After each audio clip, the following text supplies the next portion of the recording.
The land was bone dry that evening, the kind of silence where even the cicadas dared not sing. Jonas' heart rode slow, reins loose in his calloused hand, hat pulled low against a sun that bled itself out across the horizon. His horse's hooves struck the earth in steady rhythm, hollow as a drumbeat on an empty field. The scent of mesquite clung to the air, sharp and smoky, mixing with the faint memory of something burned long ago. Jonas's eyes, gray, unflinching, scanned the land ahead, though he expected nothing. He was a man long past expecting. The Hart Ranch gate stood just where he had left it that morning, leaning, weathered, stubborn like him. But tonight, it was not empty. A small figure stood pressed against the wood, hair a tangled snarl of dust and wind.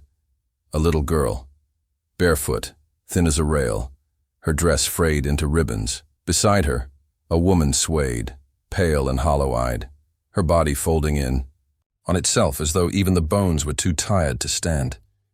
Jonas slowed the horse, breath caught deep in his chest. He had seen death before, too often, but there was something in the child's stance that pinned him harder than a drawn gun. The girl stepped forward, chin trembling, but her eyes locked on his as if daring him not to look away. Her voice came thin, carried off by the prairie wind before it reached him. He almost thought he'd imagined it. "Can you take her instead of me?" The words struck like a nail driven into old wood. Jonas pulled the reins, the horse shifting uneasily beneath him. He stared, stone-faced, but inside something cracked like ice in spring thaw. The girl's hand clutched the limp wrist of her mother, if mother she was, whose head hung forward, dark hair plastered against sweat-soaked cheeks. She was no more than a flickering candle in a storm, her breaths shallow, breaking like brittle leaves skittering on stone. Jonas's throat worked, but no words came. The world seemed to hold its breath. Far off, coyotes yipped, a cruel, mocking chorus, as if the desert itself laughed at his hesitation. The girl's eyes did not blink. They held him fast, sharp with a courage that only desperation for another's life could forge. Her chest rose, fell, then stillness again. Jonas dismounted slowly. Dust lifted around his boots as he stepped forward, the sound of spurs faint against the wooden gate. His hand hovered above the brim of his hat, lowering it not in greeting but in surrender to a moment he could not explain. The woman's knees buckled, and before she fell, Jonas caught her. Her weight sagged into his arms, light as a broken doll, yet heavy with all the roads she had run to end here. He lifted her with a strength carved from years of ranch work and buried grief. The girl stared up, wide-eyed, waiting. Jonas looked down at her. Still, he said nothing, not a word. At last, with a slow exhale, he reached his free arm toward her. She hesitated, lips quivering, before placing her small hand into his. Her fingers were cold, roughened by travel no child should have known. Together, he drew them through the gate.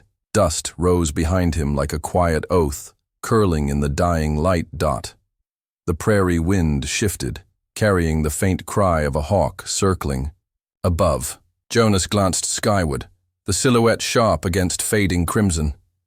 He thought of his wife, of the boy they had buried under a sky not unlike this. Pain lanced through him, but he did not falter. Not one word, not one explanation.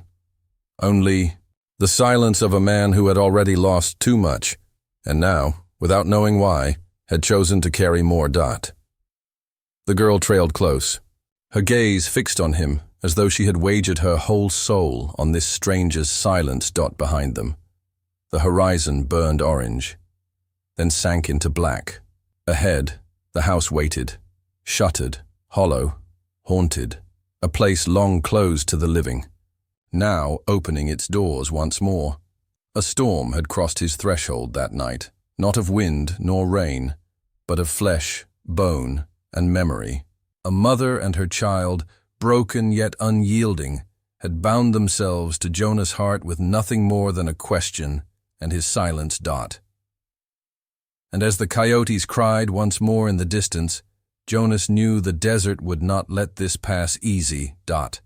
He tightened his grip on both, stepped inside the ranch grounds, closed the gate behind him with a creak that sounded like the turning of fate itself. The dust settled, the silence held, but in the stillness, something had already begun to change. The heart ranch had not known laughter in years. Its timbers creaked in the night like tired men groaning in their sleep. Dust lined the windowsills, thick as the silence that guarded them. Jonas had kept it that way, a shrine to ghosts no visitor dared disturb. Yet now, fragile breaths echoed. Down the hall, soft and uneven, stirring the stillness like moth wings in a crypt. Jonas carried the woman, Eliza, though he did not yet know her name, into the one room he had vowed never to open. The latch groaned as it turned, the door pushing against years of dust.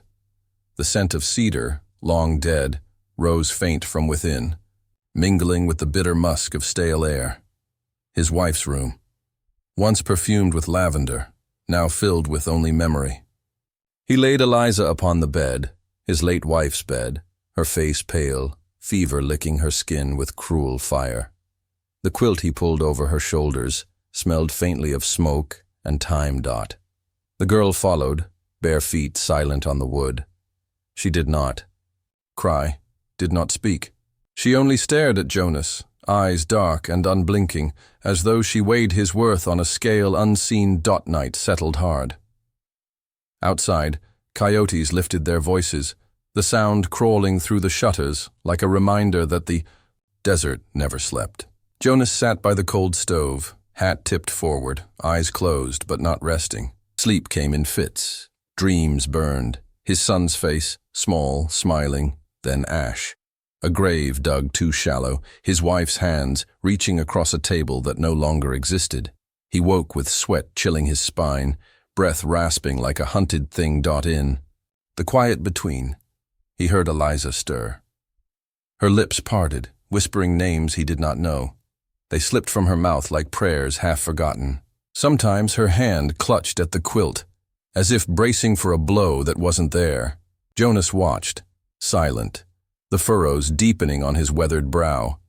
He had seen cattle branded, men broken, but the marks life left on her flesh were of a cruelty words could not name. The girl, Clara, sat often at her mother's side.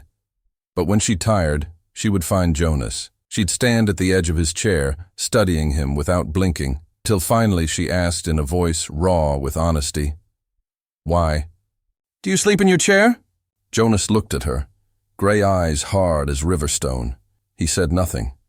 She tilted her head, waiting, but he gave no answer. Words had never served him well. His silence pressed heavier than speech. Clara frowned, but returned to her mother without complaint. Days crept by, each one stretching like wire pulled taut. Eliza fought her fever, her face drenched, her body trembling with the weight of survival. Sometimes she sat upright, gasping as though she'd been running in dreams she could not escape. Her voice, when it came, was fragmented. Names Jonas didn't know, places he'd never seen. Each whisper carried a shadow, a hint of a road soaked in suffering. Jonas patched fences by day, the hammers echo sharp against the hills, but storms gathered on the horizon, their bellies black, lightning stitched through their seams. Cattle grew restless, lowing into the wind, as though they too sensed the upheaval. The land reflected the house, the pressure building, silence swelling, the air heavy with something about to break. At night, the boards groaned under unseen weight. Jonas would rise, rifle in hand, though no intruder came. Only shadows moved across the floorboards, stirred by firelight that seemed too weak to push them back. He often found Clara awake, sitting on the floor, knees pulled to her chest. "Is she dying?" she asked once, her voice no louder than the crackle of the fire. Jonas looked toward the bedroom door. He swallowed, throat dry as the desert. Still, no words left him. Clara's eyes shone, tears unshed. She seemed older than her years when she whispered, "You don't answer. But you don't leave either." Jonas turned away, jaw clenched. His silence was his answer. The house breathed with them now, its old grief mingling with new. Eliza, scarred and trembling, whispered through fever. Clara, strong yet small, clung to her mother but watched Jonas as though she had already chosen him as something he had not asked to be. And Jonas, hollow, scarred, stood between past and present, burden and promise. Outside, the storm broke at last, rain slashing against the shutters, lightning clawing across the horizon. The Hart Ranch shuddered beneath the weight of it, every nail groaning, every hinge screaming. Jonas stood at the window, watching the dark roll in heavy and endless, and for the first time he realized this house wasn't just haunted by the dead. It was waiting to be tested by the living. The fever broke with the dawn. Eliza's breaths no longer rattled in her chest like loose nails in a box, though sweat clung to her brow, and her skin remained pale as bleached cotton. She rose shakily from the bed on the fourth morning, her legs trembling beneath her, but she stood all the same. Jonas watched from the doorway, arms folded across his chest, face unreadable. He had not offered words of encouragement, yet his silence was steady, anchoring her through the fragile hours. Clara smiled faintly, the relief of a child who'd been holding her own breath for too long. She clung to her mother's hand, but never strayed far from Jonas's shadow. The house, once hushed, now carried the faint scrape of Eliza's steps and the quiet lilt of Clara's voice. Sounds Jonas had not thought he'd hear again inside those walls. But peace never lingered long in the desert. 2 days later, Jonas rode into town for supplies. He tethered his horse outside the mercantile, boots crunching gravel as he stepped through. The doors. Men gathered near the counter, their voices low, their tones laced with something meaner than curiosity. Word is she ran from the caravan out of Santa Fe, one man muttered. They don't forgive runners. Price on her head's a good one, another added. Alive pays better, but dead's easier. Jonas's hand tightened on the sack of nails he carried. He did not look at them, but every word landed. Heavy. He knew the desert carried rumors like tumbleweeds, rolling far, carried fast. If the whispers had reached here, the hunters would not be far behind. That night, he found her by the fire, Clara asleep in her lap, small chest rising and falling against her mother's arm. Eliza's eyes reflected the flames, shadows flickering. Over her gaunt face. Jonas spoke at last, voice low and gravel rough. They're talking about you. Bounty, riders coming. Her shoulders stiffened. She did not feign ignorance, nor beg forgiveness. Instead, she lifted her chin, eyes shimmering not with fear, but with a bitter steel. I was taken, she whispered, sold like cattle. Men who'd sooner break a horse than feed it. I fled before they could finish with me. Her hand tightened around Clara's arm, holding her as if she might vanish. I ran for her. For this. Jonas's gaze stayed on her, silent, a shadow carved in firelight. Her voice trembled, yet her eyes did not waver. If they find me, they won't leave her breathing. The room seemed to still around those words. Outside, the prairie wind scratched against the shutters. Jonas felt something he had thought long dead flare to life. An old fire, the same that once burned when he swore to protect his wife and son. That vow had been buried with them. Yet here it rose again, unbidden, fueled by a woman's desperation and a child's trust. Clara stirred in her sleep, a soft whimper escaping her lips. Jonas watched her small fingers twitch against her mother's dress, clutching fabric even in dreams, as though she sensed the storm building outside these walls. The following day, while mending a fence post, Jonas felt a tug at his shirt. Clara stood beside him, her hair whipped by the restless wind.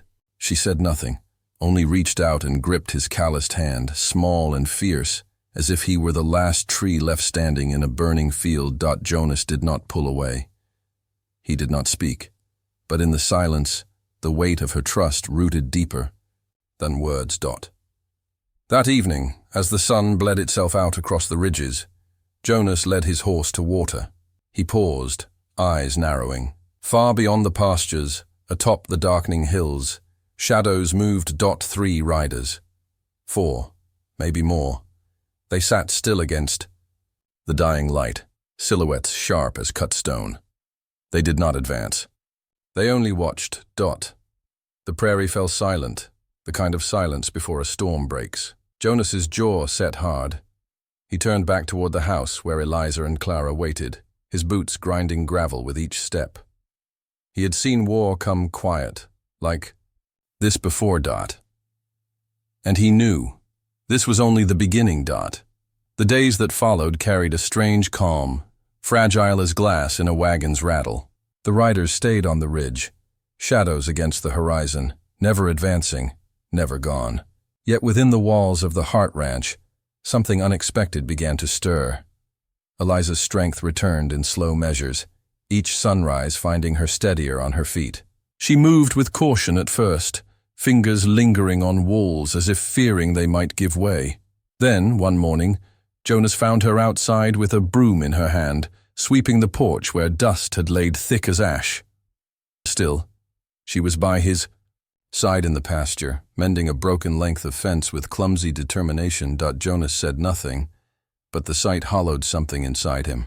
Years he had spent with only silence for company, his house rotting, his fences sagging, his hearth cold. Now, bread baked in the stove, its scent drifting warm through the rooms like a ghost of better times. A woman's voice hummed faintly. As she worked, a threadbare tune, worn but gentle. Clara, no longer only a shadow in doorways, followed Jonas into the fields. Her boots were too large, hand-me-downs found in a chest, and they dragged in the dirt with every step. She spoke little, but once in a while laughter escaped her, high, bright, fleeting as a meadowlark's call. Each time it came, Jonas felt it in his chest, sharp as a knife, because it reminded him of the boy he had lost. At supper, the three of them sat together. Eliza set plates on the table, her hand brushing Jonas's as she passed the bread. Neither spoke, but silence carried more than words ever could. His rough fingers grazed hers, brief, accidental, yet the air seemed to thicken around it. Eliza's eyes flicked up, then away. Jonas lowered his gaze to the food but did not eat at once. That night, Clara curled on the rug before the fire, her doll clutched against her chest. The flames painted her face gold and shadow, and her eyes carried a weight too old for her years. She turned to Jonas, who sat in his chair, the firelight catching the lines carved deep into his face. "You look at Mama," Clara whispered, voice trembling but sure. "The way Papa used to." Before the fire, the words fell heavy, sharper than any blade. Jonas froze.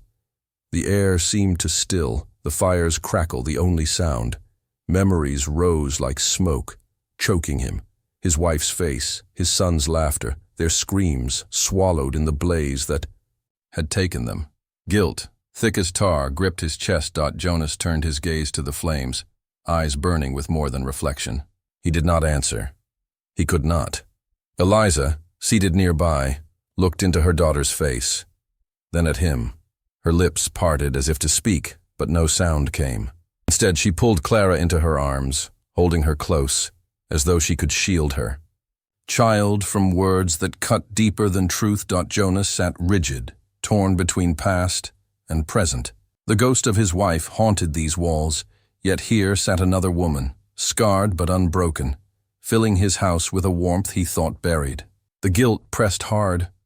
Was it betrayal to feel the stirrings of something like hope? Or was it survival, the same as hers? Eliza's hand stroked Clara's hair, steady and protective, while her eyes lingered on Jonas. Not pleading, not accusing, only steady, as if daring him to keep looking away. Outside, the prairie shifted. Wind rattled the shutters, carrying with it the scent of distant rain and the restless cries of cattle. Jonas stood and moved to the window. Storm clouds gathered, dark as bruises, stitched with lightning far off. The land itself seemed uneasy, mirroring the turmoil inside him. Behind him, Clara's breathing slowed into sleep against her mother's chest. Eliza rocked her gently, whispering something Jonas could not hear. He rested a hand against the window frame, feeling the wood tremble under the prairie's restless hand. What was tender could not remain untouched. He knew it. The storm would not wait forever. But for now, in this fleeting lull, The house was alive again. 3 souls bound by silence, pain, and the fragile threads of something neither dared name. Dawn bled pale across the prairie, the kind of light that revealed more than it forgave. The air was dry, sharp, a silence so brittle, it seemed a single sound might shatter it. Jonas Hart stood on the porch, rifle resting in his hands, eyes narrowed toward the horizon. He had felt it in the night. The shift, the storm creeping closer. They came like dust devils, faceless shadows riding out of the rising sun. Horses foamed at the mouth, nostrils flaring, their riders cloaked in leather and malice. Torches burned in their fists, fire licking at the wind, the glow staining their faces in hell's colors. The ranch was circled before the sun climbed. Fully above the ridge. Their leader pushed forward, a tall man with a jaw like cracked stone, eyes cold as gunmetal. He spat into the dirt, voice rough and poisonous. "Give her up, rancher. No woman's worth dying for." The words hung heavy, the prairie holding its breath. Jonas didn't speak. He stood in the doorway, rifle in hand, body rooted like an old oak refusing to bow. His silence was answer enough. The first shot cracked the stillness. Then the world erupted. Gunfire tore through the morning air, bullets shrieking against wood. Shutters splintered, glass burst into jagged rain. The cattle bawled, breaking from the pens, their thunderous flight shaking the earth. Jonas dropped to a knee, rifle braced, and fired. A rider toppled, torch falling, horse screaming as it reared. The air filled with smoke and fury. Jonas moved through it like a shadow, every pull of the trigger carving defiance into the dawn. Wood split beside his head, a bullet grazing his shoulder, hot blood soaking into his shirt. He gritted his teeth, eyes cold, refusing the ground that begged to take him. Inside, Eliza pulled Clara by the wrist, dragging her toward the cellar door. The girl clutched her ragged doll, whispering prayers in a voice trembling but fierce. "God, please!" She disappeared into the dark, door thudding closed above her. Eliza turned then, eyes blazing, not with fear but fury. Years of running, of being broken, had sharpened her into something steel-hard. She seized the old shotgun Jonas kept above the hearth, hands shaking only for a heartbeat before steadying. The first blast roared, smoke filling the room. A rider, outside tumbling from his horse with a scream. Jonas bled but stood. Eliza, breath ragged, fired again. The bounty hunters pressed closer, circling like wolves, torches flaring brighter. Fire licked the dry wood of the barn, climbing quick, devouring hay and timber alike. The smell of burning filled the air, thick, choking. Jonas staggered back against the porch post, chest heaving. Another bullet tore through his side. His world shrank to firelight and gunpowder, every heartbeat a drum of defiance. Eliza burst from the house, skirts torn, face streaked with soot and sweat. She stood beside him, shotgun raised, and for a moment their eyes met through the chaos. Her voice cracked but steady when she spoke. "They won't take her." Jonas nodded once, the smallest of acknowledgments, then turned his rifle on the advancing shadows. The fight dragged into night. The sun swallowed by smoke. Flames devoured the barn, its roof collapsing with a roar, sparks showering against the black sky. Horses screamed, men cursed, the prairie alive with blood and thunder. Jonas fell once, knees hitting dirt, vision swimming. He pressed a hand to his wound, hot blood slick between his fingers, and forced himself up again. A man charged, pistol raised. Jonas's rifle cracked, and the rider pitched backward into the fire, his body writhing against the blaze before going still. Eliza reloaded with trembling hands, firing into the dark, each blast echoing her will to live, to shield her child with every ounce of strength left. She was no longer prey. She was fury, unleashed. From the cellar, Clara's muffled cries rose through the floorboards. She clutched her doll tighter, whispering prayers, eyes wide in the dark. The fire's glow bled through the cracks, painting the cellar walls red. The battle raged until the stars themselves seemed to tremble. One by one the bounty hunters fell, some fleeing into the dark, others swallowed by fire and bullets. Their leader remained longest, his silhouette sharp against the burning barn.